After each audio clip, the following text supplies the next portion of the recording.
আমরা যে টপিকটা নিয়ে আলোচনা করব সেটা হচ্ছে আমরা যে জীবনে বিপদে পড়ি, আমরা বিপদে পড়লে আমাদেরকে উদ্ধার করে কে? আল্লাহ ছাড়া আমাদের বাঁচানোর কেউ আছে? উদ্ধার করার কেউ আছে? রক্ষা করার কেউ আছে? এজন্য বিপদে পড়লে আমরা চাইবো কার কাছে? আমাদের যাই দরকার হোক আমরা ফরিয়াদ করব কার কাছে? নাকি মাজারে যেয়ে চাবেন? মাজারে যেয়ে চাবেন? অনেকে তো মাজারে যেয়ে কপাল ঘষে, আছে না নাই? মাজারে যে সন্তান চায়, আছে? এই এলাকার লোকদের আকীদা খালেস আমি জানি। মাজারে যে কপাল ঘষে আর সন্তান চায়। আচ্ছা, মাজারে গেলে সন্তান পাওয়া যায়?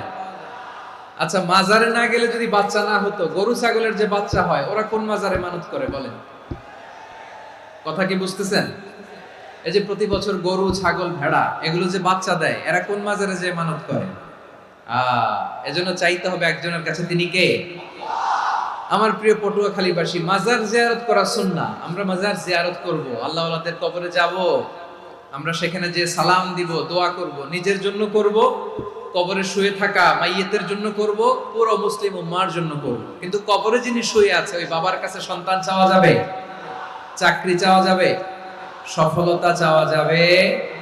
সফলতা দেয় কে?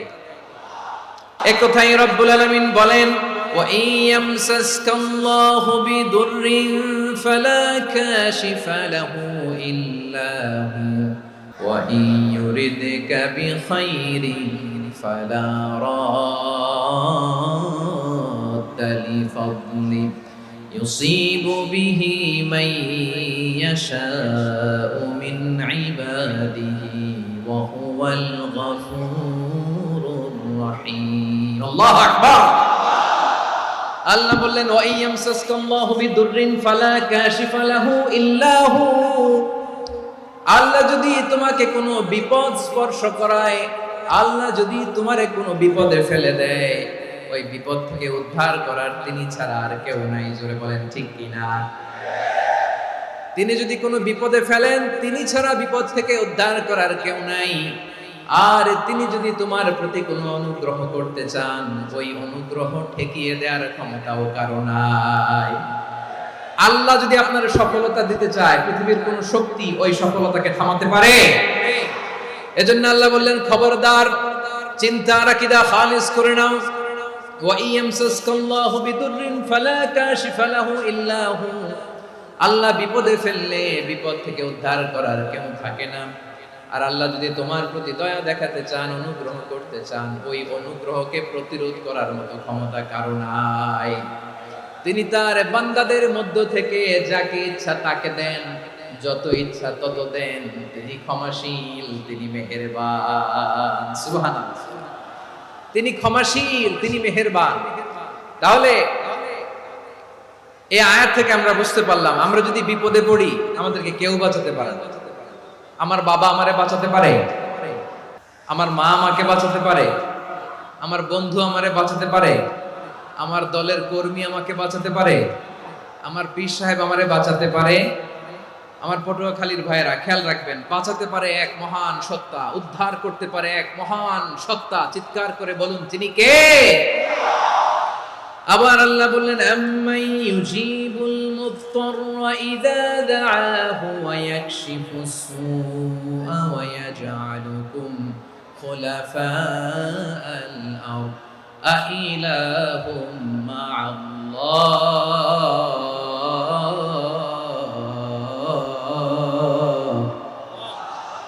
ক্বালিলাম মা তাযাক্কারুন। রব্বুল আলামিন বলেন, বিপদে পড়ে কাতর কণ্ঠে চিন্তাগ্রস্ত হয়ে যখন কেউ ফরিয়াদি হয়ে আল্লাহর ডাকে হাত তোলে, তখন এই ব্যক্তির ডাকে সাড়া দেয় কে?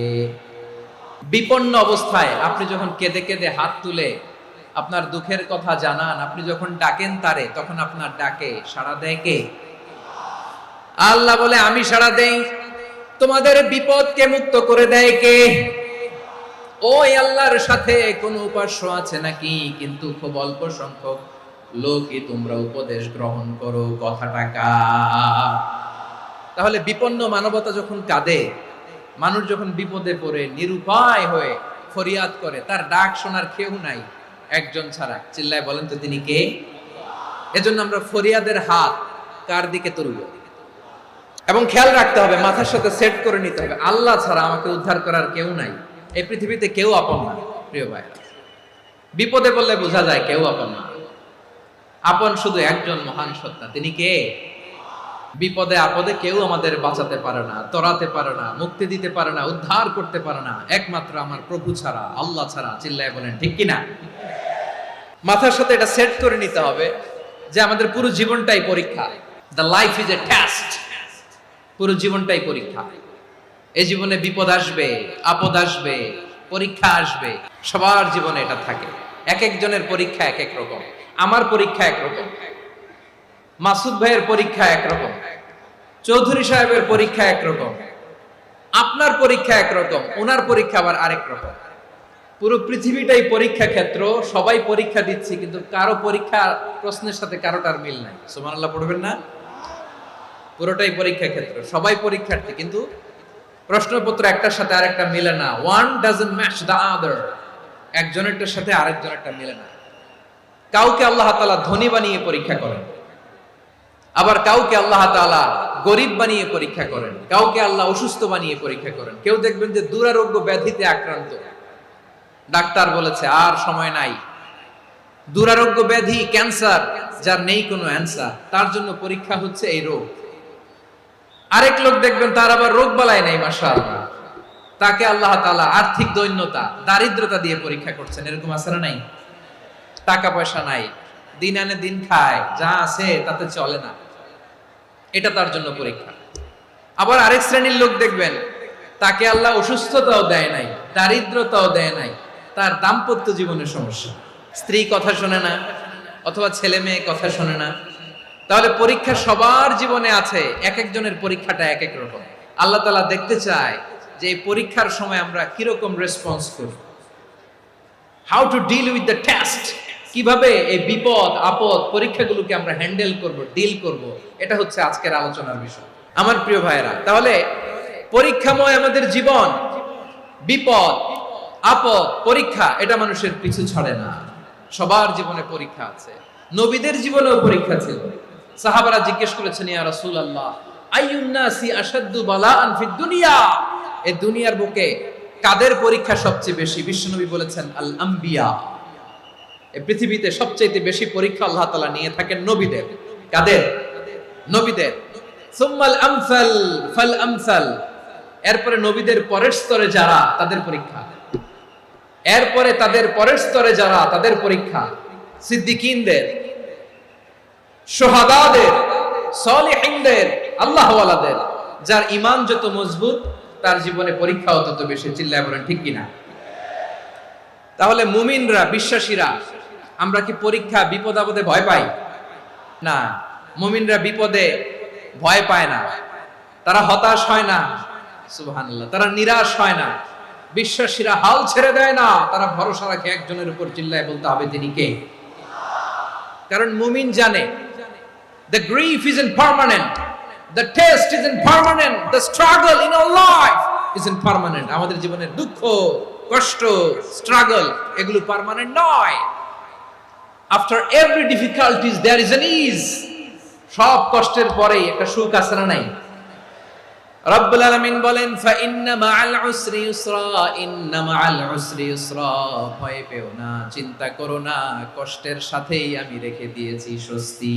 সুবহানাল্লাহ বলেন। মুমিন জীবনে বিপদ যত বেশি, কষ্ট যত বেশি, তার সামনে সফলতা তার চেয়েও বেশি। কারণ বিশ্বাসীরা জানে রাত্রি যত গভীর হয়, সুবহে সাদিকের সময় তত আগাতে থাকে। গর্ভবতী নারীর পেটের ব্যথা যত বাড়তে থাকে, ঘরে নতুন মেহমান আগমনের সময় ঘনাতে থাকে। মুমিনদের উপর বিপদ, অত্যাচার, আপদ, পরীক্ষা যত বাড়তে থাকে, কালেমার পতাকা উড্ডয়নের সময় কাছে আসতে থাকে। বিশ্বাসীদের এগুলো হিসাব মিলানো অনেক আগে, এগুলো অনেক আগে হিসাব মিলানো। দুঃখের আধার শেষে সুখের আলো মিটি মিটি হাসে। চিল্লায় বলেন ঠিক কিনা?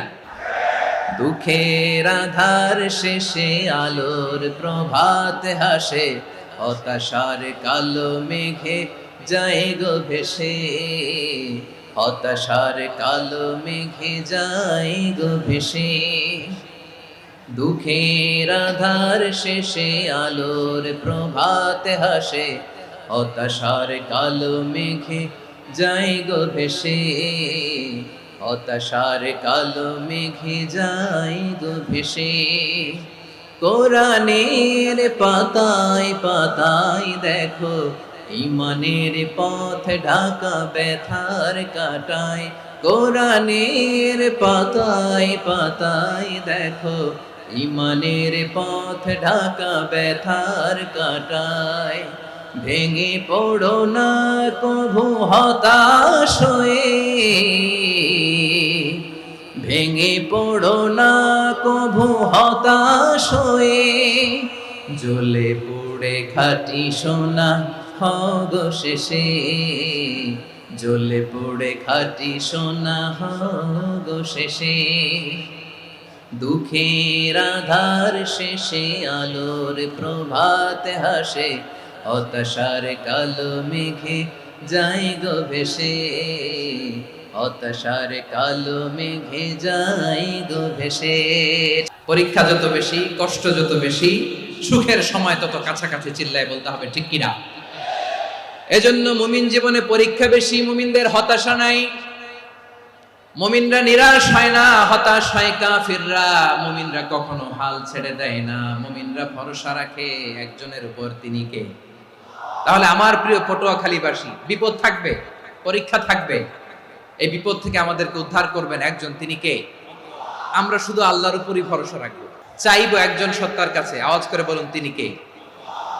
একজন সত্তার কাছে চাইবে। বিশ্বনবী ওনার চাচাতো ভাই আব্দুল্লাহ ইবনে আব্বাস রাদিয়াল্লাহু তাআলা আনহুকে বললেন, ইয়া আব্দুল্লাহ ইবনে আব্বাস, হে আব্দুল্লাহ ইবনে আব্বাস, ইদা সাআলতা ফাসআলিল্লাহ, যখন চাইবে আল্লাহর কাছে যাও।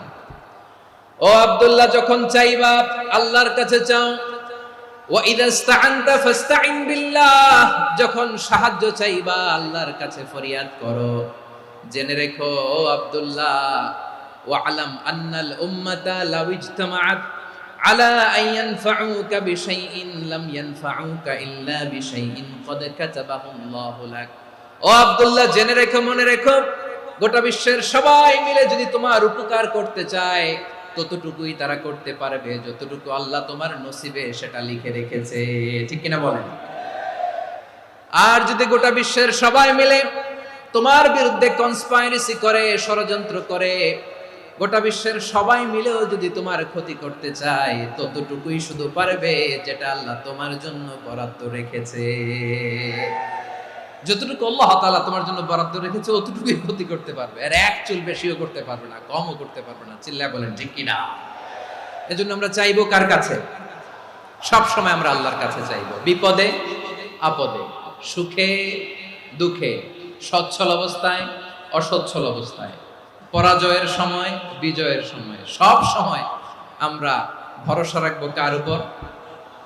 সবাই বলুন। একদল লোক আছে যারা বিপদে পড়লে আল্লাহরে ডাকে, বিপদ আসলে আল্লাহরে ডাকে, বিপদ নাই আল্লাহও নাই। বিপদে পড়লে নামাজ পড়ে, বিপদও নাই নামাজও নাই। বিপদে পড়লে জিকির করে, বিপদ যখন চলে যায় ওদের জিকিরও বন্ধ হয়ে যায়। এরকম আছে না নাই? কিছু লোক দেখবেন পরীক্ষা আসলে নামাজ পড়ে, দেখবেন পরীক্ষার সময় নামাজ পড়ে, পরীক্ষাও নাই নামাজও আছে। এরকম কিছু লোক আছে অসুস্থ হলে আল্লাহরে বড্ড ভালোবাসে, আল্লাহরে খুব ডাকে।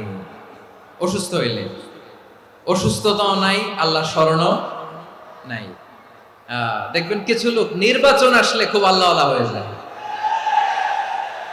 তখন দেখবেন মাথার মধ্যে হেজাব লাগায়, পাঞ্জাবি লাগায়, আল্লাহওয়ালা হয়ে যায়। নির্বাচনও নাই, এরপরে আল্লাহর কথাও নাই। আছে না নাই? না, এরকম হওয়া যাবে না। সব সময় আমরা আল্লাহরে ডাকবো, বিপদে আপদে সব সময় ভরসা রাখবো আমরা একজনের উপর। আওয়াজ করে বলেন, তিনি কে? এ কথাই আল্লাহ তাআলা আমাদের চোখে আঙ্গুল দিয়ে জানিয়ে দিলেন, ফাইদা রাকিবু ফিল ফুলকি দা'আউল্লাহা মুখলিসিনা লাহুদ্দিন ফালাম্মা নাজ্জাহুম ইলাল বাররি ইযা হুম ইউশরিকুন। আল্লাহ বলে একদল লোক আছে, তারা যখন নৌযানে চড়ে, জলযানে চড়ে, সাগরের মধ্যে যখন জাহাজে চড়ে, লঞ্চে চড়ে, তারা যখন তুফানের সম্মুখীন হয় তখন তারা আল্লাহরে বড্ড বেশি ডাকে, একান্ত ভাবে ডাকে, বিশুদ্ধ চিত্তে ডাকে। আবার তুফান থেকে তাদেরকে সেফ জোনে নিয়ে, নিরাপদ জোনে নিয়ে যখন বন্দরে আমি আল্লাহ তাদেরকে ভিড়িয়ে দেই, ওই লোকগুলো আবার আমি আল্লাহর সাথে শিরিক করে। এরকম আছে না নাই? জাহাজে উঠছে, সাগরের মাঝখানে তুফান, ওই সময় দেখবেন আল্লাহ কারে কয়। এই কথা তো আপনাদেরকে বোঝানো সহজ, আপনারা তো নদীর দেশের মানুষ। আচ্ছা, লঞ্চে উঠে তুফানের সম্মুখীন হয়েছেন, জলোচ্ছ্বাস, সবাই, আমার বলার দরকার নাই, বলেন, মাঝ নদী, তুফান, জলোচ্ছ্বাস, জলের মধ্যে উচ্ছ্বাস, ঢেউ, টর্নেডো, সাইক্লোন, মেঘের ঘনঘটা, পরিবেশ ঘুটঘুটে অন্ধকার, লঞ্চ একবার এদিকে আরেকবার ওইদিকে, ভিতরে কি অবস্থা হয় বলেন তো? তখন মুসলিম আল্লাহর ডাকে, হিন্দু আল্লাহর ডাকে, ঠিক কিনা বলেন? আস্তিক আল্লাহর ডাকে, নাস্তিক আল্লাহর ডাকে, ঠিক কিনা? লঞ্চের ভেতর, স্টিমারের ভেতর কান্নারে রোল পড়ে যায়, চিৎকারের রোল পড়ে যায়, সবার মুখ দিয়ে শুধু একটা আওয়াজ, লা ইলাহা লা ইলাহা লা ইলাহা সুবহানাল্লাহ আলহামদুলিল্লাহ লা ইলাহা। আল্লাহ নামের জিকির করবে যারা, আল্লাহর কাছে প্রিয় তারা, আল্লাহর কাছে প্রিয় যারা, জান্নাতে প্রবেশ করবে তারা, জোরে লা ইলাহা লা ইলাহা ইল্লাল্লাহ লা ইলাহা ইল্লাল্লাহ মুহাম্মাদুর রাসূলুল্লাহ সাল্লাল্লাহু আলাইহি ওয়াসাল্লাম। আমার প্রিয় পটুয়াখালীবাসী, তাহলে লঞ্চের ভেতরে যখন আমরা তুফানের মধ্যে পড়ি, তখন সবাই মিলে আমরা একটা নামের জিকির করি। নামটা কার? মুসলমানেরাও ডাকে, হিন্দুরাও ডাকে, আস্তিকও ডাকে, নাস্তিকও ডাকে, সবাই ডাকে একজনকে, তিনি কে? আবার দেখবেন ওই আল্লাহ তুফানের পরে, ঝড়ের পরে ওই লঞ্চটাকে যখন সদর ঘাটে ফিরিয়ে দেয়, আবার আমরা নাফরমানি শুরু করে দেই। সে কোথায় আল্লাহ বললেন, ফাইদা রাকিবু ফিল ফুলকি দা'আল্লাহ মুখলিসিনা লাহুদ্দিন ফালাম্মা নাজ্জাহুম ইলাল বাররি ইযা হুম ইউশরিকুন। সাগরে যখন তুফানে পড়ে আমি আল্লাহর ডাকে, আবার আমি আল্লাহ যখন বাঁচিয়ে দেই, আবার আমি আল্লাহর সাথে শিরিক শুরু করে। আমরা কি এরকম হতে চাই নাকি? বিমানের মধ্যে মাঝে মাঝে দেখবেন যে এয়ার টার্বুলেন্স হয়, জানেন? এয়ার টার্বুলেন্স জানেন তো? মাঝে মাঝে বিমানটা বাউন্সিং করে, বাম্পি, ভেরি বাম্পি ওয়েদার। শুনেন নাই? 40,000 ফিট উপরে যখন থাকে, তখন পাইলট মাঝে মাঝে বলে, dear passengers, ladies and gentleman, right now we are flying 40,000 feet above the ground and we are passing very air turbulence, very heavy air turbulence right now. Please fasten your seat belts. দেখবেন মাঝে মাঝে বলে যে, ভদ্র মহিলা, ভদ্র মহোদয়গণ, আমরা 40,000 ফিট উপর দিয়ে যাচ্ছি আর এয়ার টার্বুলেন্স ফেস করছি, মেহেরবানি করে আল্লাহর রাস্তে সিট বেল্ট বাঁধুন। তখন বিমানটা এরকম বাউন্সিং করে, শেকিং করে। আপনারা মুখোমুখি হয়েছেন? ইদানিং এই এয়ার টার্বুলেন্স বেড়ে গিয়েছে। গত বছর আমার ইন্টারন্যাশনাল অনেকগুলো ফ্লাইট ছিল, তো আমি দেখলাম যে আগের ফ্লাইটগুলোর তুলনায় এখন এয়ার টার্বুলেন্স খুব বেশি। আমি একটু রিসার্চ করে দেখলাম, ক্লাইমেট চেঞ্জের কারণে, জলবায়ু পরিবর্তনের কারণে আকাশের বাতাসের মুভমেন্টে পরিবর্তন হয়েছে, ফলে এখন বিমান শেকিং করে বেশি, বাউন্সিং, বাম্পি ওয়েদার। তো বলেন তো, 40,000 ফিট উপরে যখন আপনি, কয় হাজার ফিট? 40,000 ফিট উপরে যখন আপনি, তখন যখন বিমানটা এরকম বাউন্সিং করে, সবাই যখন ভমিটিং করে বিমান নষ্ট করে দেয়, বমি করে, তখন বাঁচানোর কে আছে আল্লাহ ছাড়া? কেউ আছে? ওই মুহূর্তেও সবাই মিলে একজনের ডাকে আওয়াজ করে বলেন, তিনি কে? মাঝে মাঝে কিছু সোশ্যাল মিডিয়ায় কিছু ভিডিও পাওয়া যায় যে হেভি যখন এয়ার টার্বুলেন্স হয় 10 সেকেন্ড 15 সেকেন্ডের কিছু ভিডিও পাওয়া যায় বিমানটা এরকম বাউন্সিং করছে, বাম্পি ওয়েদার, কাঁপছে, মানুষগুলো বমি করছে, অক্সিজেন মাসগুলো সব ঝুলে পড়েছে, বিমানটা শুধু কাঁপছে। তখন দেখবেন বিমানের ভেতরেও এরকম লঞ্চের মতো চিৎকার আছে না নাই? বিমানের ভেতরেও তখন চিৎকার। গত বছর হিথ্রো এয়ারপোর্ট থেকে সিঙ্গাপুর এয়ারলাইন্সের একটা ফ্লাইট, হিথ্রো টু চাঙ্গি, একটা ফ্লাইটে এমন বেশি এয়ার টার্বুলেন্সের শিকার হয়েছিল ওই এয়ারক্রাফটটা, 33 জন যাত্রী সেখানে আহত হয়েছে, একজন যাত্রী নিহত হয়েছে। কেবিন ক্রুজ, এয়ার হোস্টেস যারা আছে, একজনের নাক ফেটে, চোখ ফেটে, কপাল ফেটে, ব্লিডিং হয়ে শয়লা। প্রিয় ভাইয়েরা, 40,000 ফিট উপরে বিমানটা যখন কাঁপবে তখন আমাদেরকে আল্লাহ ছাড়া আর কেউ বাঁচানোর আছে? এত আস্তে বললে হবে? ওই কঠিন মুহূর্তে আমার বাবা আমারে বাঁচাতে পারে, আমার বন্ধু আমারে বাঁচাতে পারে। এই গ্রাউন্ডে, জমিনের বুকে আমার প্রোটোকল, আমার ক্ষমতা, আমার দাম্ভিকতা কোনো কিছু আমারে বাঁচাতে পারে? একজন ছাড়া। চিল্লায় বলতে হবে, তিনি কে?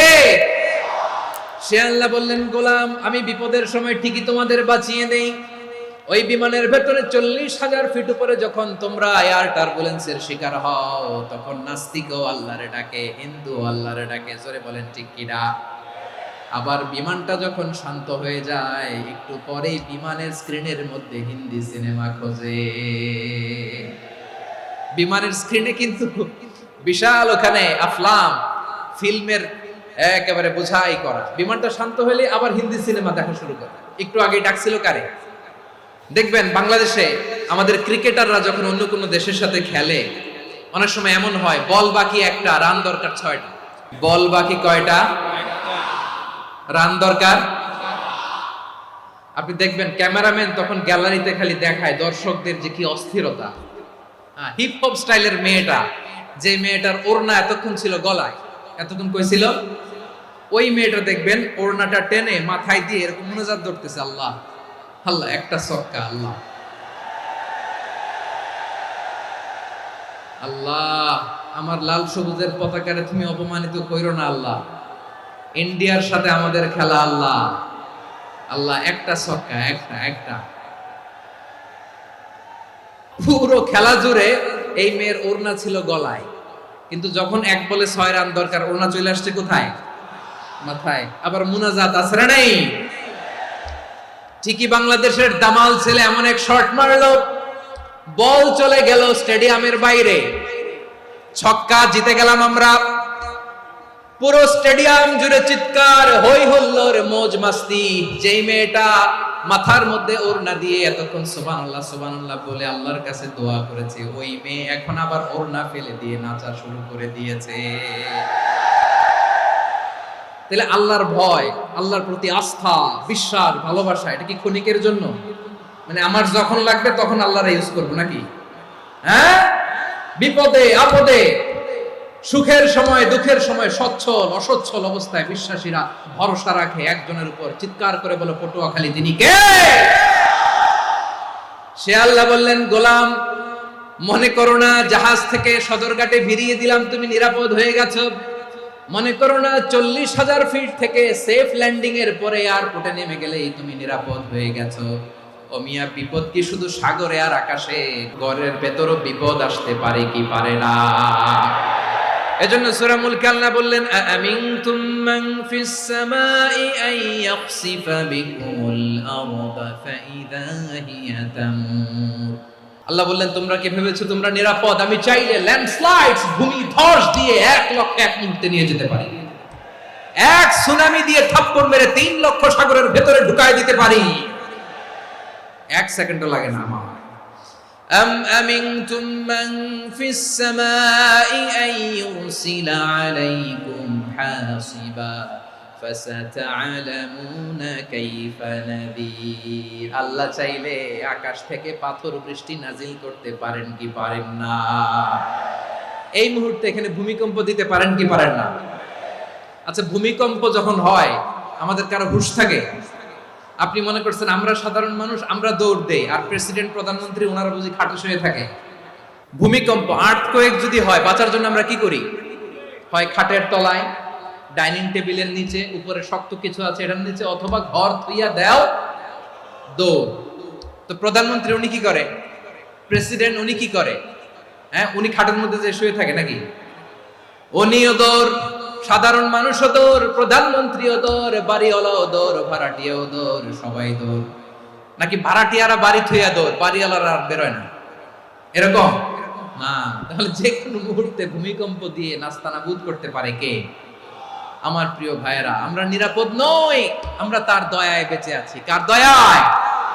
এজন্য আল্লাহ বললেন, গোলাম, যে কোনো মুহূর্তে বিপদ দিয়ে তোমাদেরকে নাস্তানাবুদ করতে পারি। বিশ্বাসী বলে যদি নিজেকে দাবি করো, সব সময় ডাকতে হবে একজন সত্তাকে। বলেন তিনি কে? আপদ থেকে, পরীক্ষা থেকে, ক্যালামিটি থেকে আমাদেরকে কেউ বাঁচাতে পারে না একজন সত্তা ছাড়া। আবারও বলেন তো তিনি কে? এবার আমরা দেখি বিষ্ণু ইসা ইসলামের জীবনে বিপদ আপদ ছিল কিনা।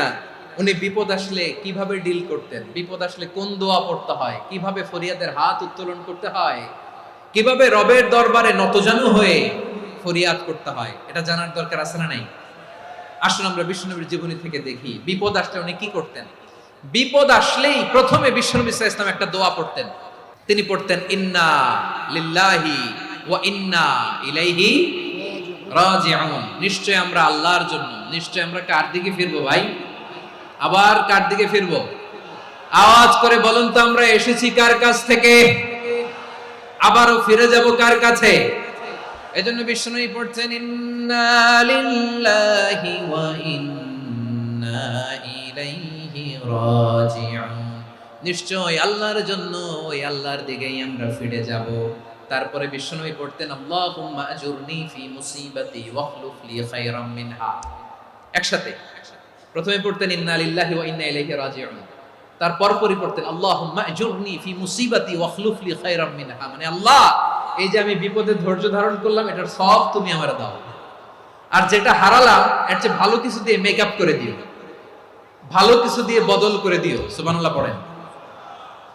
তাহলে বিপদ আসলে আমরা কি পড়ব? এদেশে পরস্পরে দেখা হলে দেয় সালাম, এদেশে আমজনতার হৃদয় জুড়ে পাক কালাম, এদেশে বিপদ এলে সর্বজনে সর্বক্ষণে দোয়া পড়ে ইন্না লিল্লাহ। কি পড়ে? সুবহানাল্লাহ সুবহানাল্লাহ সুবহানাল্লাহ সুবহানাল্লাহ। এদেশে আজান শুনে সূর্য ওঠে শহর গ্রামে, এদেশে আজান শুনে সূর্য ডুবে সন্ধ্যা নামে, এদেশে সকল কাজে সবাই বলে বিসমিল্লাহ, এদেশে ভালো কিছু দেখে শুনে হাসি মুখে সবাই বলে মাশাআল্লাহ। তাহলে বিপদ এলে আমরা কি পড়ি? তাহলে বিপদ এলেই আমরা এখন থেকে ইন্না লিল্লাহ পড়বো, নাকি হাই হুতাশ করবেন? একদল আছে হাই হুতাশ করে, হায় আল্লাহ রে, মোর কি হইল রে, মই কি হরমু রে, মই কমবে জামু রে, এরকম বিলাপ করতে নিষেধ করেছেন বিশ্বনবী। কি করব, কই যাব, কি হবে, হায় হায়, এরকম হাহুতাশ আছে না নাই? বিশ্বাসীরা হাহুতাশ করে না, তারা ইন্না লিল্লাহ পড়ে। কি পড়ে? মনে থাকবে? আমরা পড়ব ইন্না লিল্লাহি ওয়া ইন্না ইলাইহি রাজিউন। নিশ্চয়ই আমরা আল্লাহর জন্য, আমরা আল্লাহর দিকেই ফিরে যাব। এরপর পড়ব আল্লাহুম্মা আজুরনি ফি মুসিবাতি ওয়াখলুফ লি খায়রাম মিনহা। আল্লাহ, আমি যে বিপদে ধৈর্য ধারণ করলাম এটার সওয়াব দিও, আর যা হারালাম তার চেয়ে ভালো কিছু দিয়ে বদল করে দিও। সুবহানাল্লাহ পড়েন। বিশ্বনবীর হাদিস শুনলেন উম্মে সালামা রাদিয়াল্লাহু তাআলা আনহা। ওনার স্বামী হলো আবু সালামা। মজার ঘটনা খেয়াল করে শুনেন। সাইয়্যিদাতুনা উম্মে সালামা রাদিয়াল্লাহু তাআলা আনহা, ওনার স্বামীর নাম আবু সালামা। শ্রেষ্ঠ দম্পতি, শ্রেষ্ঠ ফ্যামিলি। প্রথমে হিজরত করেছিলেন হাবাসায়, পরে হিজরত করেছেন মদিনায়। উহুদ যুদ্ধের পরে ওনার স্বামী আবু সালামা ইন্তেকাল করলো, শহীদ হলো। সুবহানাল্লাহ পড়েন।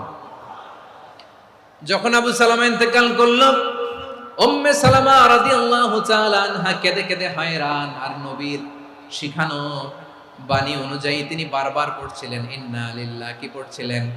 ইন্না লিল্লাহ।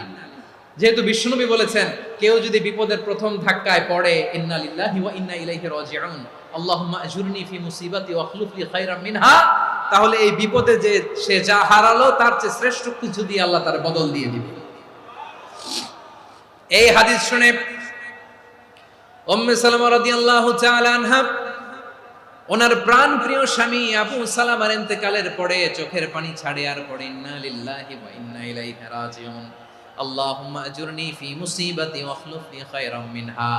বারবার এই দোয়া পড়ে চোখের পানি ছাড়ে, এই দোয়া পড়ে চোখের পানি ছাড়ে, আর মনে মনে বলে আবু সালামার মতো ভালো মানুষ মদিনাতে নাই, আবু সালামার চেয়েও ভালো মানুষ মদিনাতে নাই, তার চেয়ে ভালো মানুষ কি করে আল্লাহ তাআলা আমারে দিবে, তার চেয়ে ভালো মানুষ তো আমি মদিনাতে দেখি না।